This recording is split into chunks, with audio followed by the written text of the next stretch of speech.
Mapagpalang hapon po sa inyo lahat. Welcome po sa aking vlog. Sa video na to, nagluto po ako ng baked loaded potato with cheddar shrimp. Then yan, nakikita niyo po yung hipon. Tinanggalan ko po yan ng dumi sa gitna. At yan ay nilagyan ko po ng salt and pepper, konting basil at paprika. Then pinan-fry ko po siya sa olive oil. At ito po yung potato na binake natin kanina for 1 hour and 20 minutes sa 400 degrees Fahrenheit.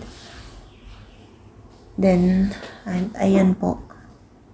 Pagsamasamahin na natin, lagyan natin ng salt and pepper. At madaming cheese. Depende po sa inyo yan kung anong gusto nyo ilagay. Pero mas masarap siguro pagka cheddar. Kasi cheddar po yung nilagay ko. At sabi nga nila, masarap yung naluto ko. At salamat naman at nagustuhan po nila. At nilagyan ko po yan ng whipping cream at spring onion. Konti lang po para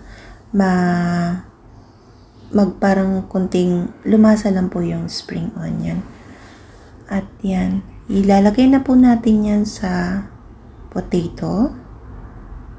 At mamaya, ibibake po natin yan ng 10 minutes sa 400 degrees Fahrenheit. At yan, nilagyan ko din ng konting butter sa gitna. At cheese ulit. At yan, prepare na natin. Alam nyo guys, ang pagluluto talaga, masyadong, kailangan mo, naandun din po ang puso mo. Kasi kung wala din sa passion mo yung pagluluto, minsan, baliwala na lang din yung ginagawa mo. So, talagang, mag-e-effort ka din talaga. At, actually, ako nahihirapan ako sa pag-iisip ko anong uulamin at lulutuin sa araw-araw na hindi nauulit at syempre naaayon din sa budget. At yan, salamat sa mga nakikita kong recipe. At yan, ang nagiging outcome naman masarap. Syempre pagka yung iba naman ang gawa nila, iba naman yung gawa natin, diba? So, pag hindi natin sinubukan, hindi rin natin malalaman ang magiging outcome. At yan, binake ko na po yan. At yan, masarap yan. Sabi po nila nagustuhan talaga nila yan. Yan po ay niluto ko kagabi at ngayon ko lang upload. Kayo ba? Nahihirapan din pa kayo sa mga lulutuin? Kung ano na lang syempre yung maisip at depende rin talaga sa budget natin yan. At ang mga bilihin ngayon sobrang mamahal na. Kumusta mga nagko-content dyan? Ano pa ba? Laban pa ba?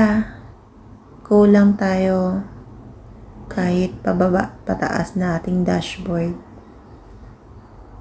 Sa bagay, ito ay nagiging libangan na lang din natin. At yan, may natira ko. Hindi ko na siniksik lahat doon sa potato. Kaya nilagay ko sa leche plan molder.